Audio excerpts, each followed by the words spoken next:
O atual campeão, Flamengo, estreou com vitória na Libertadores 2-0 contra o Cusco, com brilho, adivinha de quem?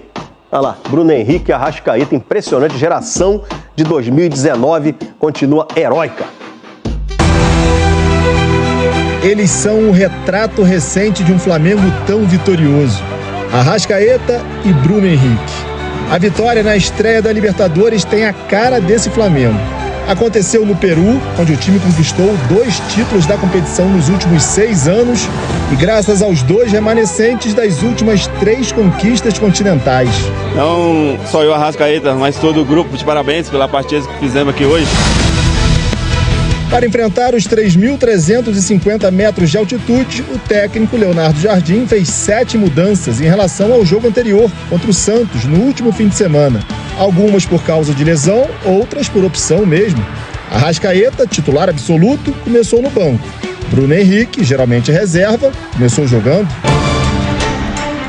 O time do Cusco ofereceu pouco perigo, mesmo acostumado a jogar tão acima do nível do mar. Plata e Paquetá por pouco não deixaram o Flamengo em vantagem no primeiro tempo. E o Gonçalo Plata obrigando o goleiro do Cusco a trabalhar. Aí o Paquetá traz pra dentro. Paquetá clareou, disparou, colocando pra fora. Apesar da altitude, um Flamengo dono do jogo. Não é fácil, eu já te digo. Eu tava torcendo porque a gente não pegasse nenhum time assim na altura. O time fez um jogo maduro, um jogo consciente, de equipe que sabe o que faz em campo. E no fim das contas, coube a experiência dos 2 jogadores que mais têm títulos na história do Flamengo resolver a parada.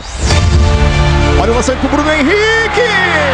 Primeiro com o Bruno Henrique, cabeçada certeira aproveitando o cruzamento de Ayrton Lucas. Bola pro fundo do gol e o Flamengo larga na frente em Cusco. Depois com a Arrascaeta, que entrou no segundo tempo e fechou a conta na segunda tentativa. Luiz Araújo, Dias voltou a Arrascaeta, salvou Fuentes, a bola tá viva, Arrasca! Ele puxa o contra-ataque 3 contra 2, finaliza na primeira e depois tem a oportunidade de na segunda botar no fundo do gol. A nossa performance desportiva justificou a vitória. O Flamengo saiu com a vitória e a liderança do Grupo A. Só não deu para deixar o estádio Garcilaso de la Vega na noite gelada de Cusco de banho tomado. Estamos indo direto a tomar banho no hotel agora. A água tá meio fria ali, tá o frio do caramba, vamos embora. Imagina o fedorzinho no ônibus, hein? E quando ainda estava 1-0 pro Flamengo, veio a maior polêmica do jogo, uma linha de impedimento que deu o que falar. Solta aí. A jogada começa nesse lançamento aí pro Manzaneda, lá no meio dos zagueiros. O Ayrton Lucas escorrega. Aí ele vai fazer uma jogadinha boa, uma pedalada pra cima do Léo Pereira, ó. Levou, cruzou, Rui Dias fez o gol. Que empataria o jogo. Só que aí o VAR chamou. Aí as linhas foram traçadas e, cara, uma linha em cima da outra, um negócio milimétrico. Depois de 5 minutos de checagem, gol validado. Aliás, invalidado. E o Flamengo venceu por 2-0. Polêmicas de arbitragem, na verdade. Vamos começar com esse pisão do Plata. Checou o lance, recomendou cartão vermelho, mas não deu em nada, não. PC Oliveira falou que não expulsaria o Plata também, mas teria dado amarelo. Eu concordo com ele, acho que é por aí mesmo. Beleza. Agora você vai ver o que aconteceu com o De La Cruz no jogo. Bom, o juizão tinha acabado de marcar uma falta pro Flamengo. Aí o De La Cruz foi lá tirar os jogadores do Cusco ali de perto, pegar a bola e tal. Tava de boa do lado do árbitro e tomou um apitaço no tímpano. De La Cruz ficou boladão também, né? Pra que isso, rapaz? Deve estar com o ouvido zumbindo até agora, rapaz. Vou passar o contato do meu otorrino pra você, gente boa. Pô, né? Menor necessidade, né? Coitado do De La Cruz.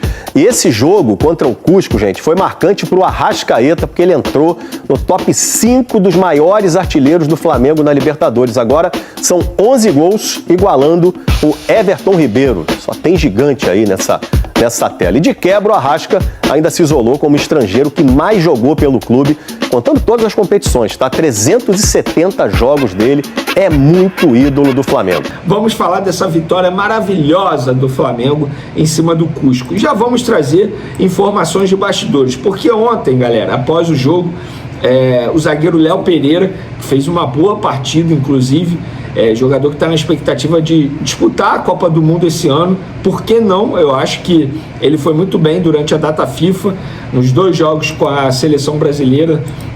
O Ancelotti gostou bastante, informação de bastidores, e ele, após o jogo, ele revelou que os jogadores utilizaram oxigênio no vestiário, e ele também elogiou demais a logística montada pelo Flamengo para esse duelo com o Cusco nessa altitude que é terrível, gente, terrível. E eu não estou aqui dizendo isso porque o Flamengo venceu, independentemente do resultado. Quem assistiu o meu último vídeo sabe do que eu estou falando, que independentemente do resultado eu não ia criticar nenhum jogador. Eu acho desumano jogar numa altitude de 3.500 metros, numa logística extremamente difícil, complicada, que os jogadores tiveram que ir de van para o estádio, por conta, enfim, da dificuldade para chegar ao estádio. E o Léo Pereira disse: a gente usou oxigênio, eu também usei, tentamos as manobras que temos para ajudar, toda ajuda é bem-vinda. Eles, médicos, estudam e sabem melhor do que nós. A gente só obedece e tenta fazer o nosso melhor. Acho que conseguimos nos comportar bem diante de todas as adversidades na altitude. Estávamos bem concentrados e entramos sabendo o que tinha que fazer. Um jogo inteligente, porque a altitude pesa em determinados momentos do jogo, ainda mais se você ficar forçando muito a bola e quiser imprimir velocidade. Tentamos controlar um pouco o jogo, o saldo é positivo, fecha aspas. Então tá aí o Léo Pereira destacando a logística do Flamengo. Tem que parabenizar o Gabriel Skinner, que é o responsável por essa logística, e a logística só foi montada porque o Gabriel Skinner, logo após o sorteio, assim que saiu o sorteio, ele foi direto para esse local, para ele montar toda a logística. Ele fez tudo em especial pensando nos melhores, pensando no melhor para os jogadores, inclusive o hotel, que o Flamengo ficou um hotel extremamente caro, mas também que tinha oxigênio ali nos quartos para minimizar o prejuízo da altitude. Então, parabéns ao Flamengo, e eu quero parabenizar também o Leonardo Jardim, porque a equipe que ele colocou em campo, eu não vou dizer poupando, mas preservando muitos titulares, pensando no duelo de sábado com o Fluminense, foi o melhor para a equipe também, para esse jogo contra o Cusco. Por quê? Vamos lá, ele deixou o Pedro no banco de reservas, colocou Bruno Henrique. Bruno Henrique é um assunto à parte que já já a gente vai falar sobre ele. Colocou Bruno Henrique por quê? Porque é um jogo que ele tinha que atacar mais o espaço, e o Bruno Henrique faz isso melhor que o Pedro. Colocou o Plata na ponta esquerda, e o Plata é um jogador que está acostumado a jogar em altitude. O Plata foi muito bem fisicamente falando. Colocou o Carrascal, mas não aberto pela direita, caindo mais para o meio. Ele colocou Everton Araújo, De La Cruz e Paquetá no meio de campo. Só que o interessante é que ele deixou apenas o Everton Araújo como volante. O De La Cruz e o Paquetá, sobretudo no primeiro tempo, eles ficavam revezando bastante ali a função no meio de campo. Então, nem De La Cruz nem Paquetá foram volantes de ofício na partida. Pelo contrário, repito, eles ficavam revezando. Colocou Emerson Royal, que fisicamente falando, em determinados momentos, ele é melhor que o Varela, e o Varela já tinha feito uma grande partida contra o Santos, e eu mesmo falei antes de a bola rolar que eu começaria com Emerson Royal. Na lateral esquerda ele só tinha o Ayrton Lucas, e aqui eu quero elogiar o Ayrton Lucas. Quando é para criticar eu critico bastante, mas agora eu vou fazer um elogio, porque ele foi bem na partida. Inclusive ele fez um ótimo cruzamento para o gol do Bruno Henrique. Ele colocou Danilo, e o Danilo foi muito bem na zaga, preservando o Léo Ortiz. No segundo tempo, quando ele coloca a cavalaria, o Arrascaeta sendo decisivo também, marcando um dos gols. Então o Leonardo Jardim, ele teve uma estratégia maravilhosa. Inclusive, na entrevista coletiva, ele disse algo que eu gostei bastante. E esse é o espírito de um treinador do Flamengo. Eu não estou fazendo nenhuma crítica ao anterior não, tá, gente? Antes que vocês pensem. Mas acho que o Leonardo Jardim, ele entendeu o que é comandar o Flamengo. Ele disse: nós somos o Flamengo. Temos que colocar em prática as nossas qualidades e as nossas forças. Mais importante do que pensar na altitude foi pensar no nosso jogo e em superar este difícil adversário. Inclusive a estratégia dele, ele não fez uma marcação muito alta, porque a todo momento, se ele fizesse a marcação alta, o que o Cusco ia fazer? Ia botar bola longa, e ia cansar demais o Flamengo na altitude. Então ele recuou mais o time, tentou ficar ao máximo com a bola, inclusive posse de bola foi praticamente a mesma. Então o Leonardo Jardim, ele foi muito bem no plano de jogo dele, na estratégia montada, na escalação montada, e deu super certo nessa vitória por 2-0 com o gol de Bruno Henrique e Arrascaeta, dois jogadores que são assim super decisivos. E agora eu gostaria de falar do Bruno Henrique. Gente, com o Bruno Henrique, o Bruno Henrique, ele tem algo que vários jogadores, eles podem ser craques, eles podem ser o que for, serem absurdos dentro de campo. Mas se não tiver estrela, amigo, e o Bruno Henrique, ele tem estrela.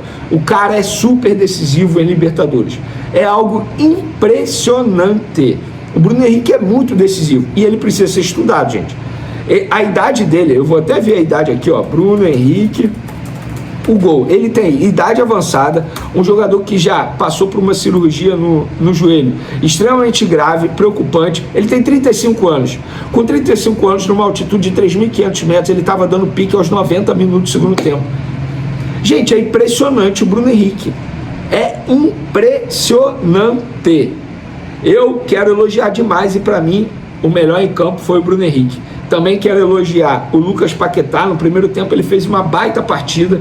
Muita gente, será que ele vai para a Copa? Gente, tem que ter a lupinha ali no Lucas Paquetá. É um jogador de altíssimo nível e ele performou muito bem na altitude, repito, sobretudo no primeiro tempo, que eu acho que foi quando o Flamengo mais se destacou, inclusive, porque o Paquetá também foi muito bem nos 45 minutos iniciais. Gostei do De La Cruz também, gostei do time de uma maneira geral. Eu acho que a confiança vai voltando aos poucos ao torcedor rubro-negro. E você aí do outro lado? Concordo com as minhas análises, com os meus elogios, não vou fazer nenhuma crítica, eu acho que a altitude é isso, mesmo se o Flamengo tivesse perdido eu também não faria, mas agora a confiança, o Flamengo chega muito bem para esse duelo com o Fluminense, lembrando que é Flu-Fla, é mando de campo do Fluminense, jogo no sábado, válido pelo Campeonato Brasileiro, e o Fluminense está ali, brigando nas cabeças, é um jogo confronto direto, e o Flamengo chega muito bem para esse duelo. Uma pena não ter Jorginho ainda, uma pena ainda não ter Pulgar, dois jogadores que vão fazer muita falta, mas talvez tenha o retorno do Alexandre à lateral esquerda, que vai ser um baita reforço caseiro. Também quero elogiar a partida do Plata. O Plata, embora, na minha opinião, ele merecesse sim um cartão vermelho, e no lance do impedimento do gol anulado do Cusco, gente, assim, para mim é inconclusivo, eu não consigo dizer que estava impedido e que não estava impedido. Então, não tem como dizer que o Flamengo foi beneficiado nesse lance. No lance do Plata, acho que o Plata merecia sim um cartão vermelho pela entrada, pé alto, mas beleza. Vocês querem me convencer que a arbitragem de uma Libertadores da América vai querer favorecer o Flamengo, um clube brasileiro? É claro que não, mas eu quero elogiar a partida do Plata, que ele foi muito bem, ajudou demais o Flamengo. O próprio Leonardo Jardim elogiou demais o Gonzalo Plata, que em um determinado momento não estava agindo muito bem nos bastidores, mas agora parece ter colocado a cabeça no lugar. Vai ser bom para ele, vai ser bom para o Flamengo também. Segundo informações do jornalista Antônio Carlos, Neymar tem o desejo de jogar no Clube de Regatas do Flamengo, algo que o próprio jogador já mencionou em diversas entrevistas ao longo dos anos, demonstrando vontade de sentir a atmosfera do Maracanã com a torcida rubro-negra. Ele acredita que essa possível união pode ser positiva para ambos os lados, pois entende que ainda tem muito a contribuir dentro de campo, ao mesmo tempo em que enxerga o elenco do Flamengo como altamente qualificado, o que poderia favorecer ainda mais o seu desempenho, além de aumentar sua motivação dentro de um ambiente competitivo. A diretoria do clube vê com bons olhos a possibilidade, mas trata a situação com cautela, principalmente na questão financeira, buscando alternativas para viabilizar o negócio sem comprometer o orçamento. A ideia é contar com parcerias e investidores que possam ajudar a bancar a contratação, reduzindo o impacto direto nos cofres do clube.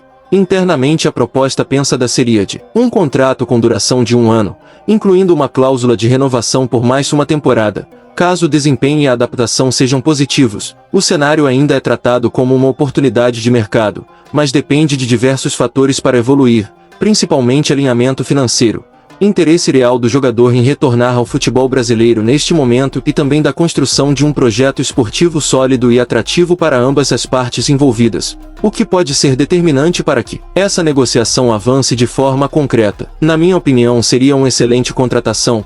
Neymar não é mais o mesmo do passado, mas jogando no Flamengo, com um time melhor e qualificado, eu acho que ele conseguiria desempenhar um bom futebol junto com o grupo do Flamengo. Não podemos esquecer que ele ainda, não sendo o mesmo do passado, é o Neymar. Agora eu quero saber a opinião de vocês. Neymar será um bom reforço, sim ou não? Deixe sua opinião no comentário. Não esqueça de curtir o vídeo e inscreva-se no canal para não perder nada do Flamengo. Até a próxima e saudações rubro-negras.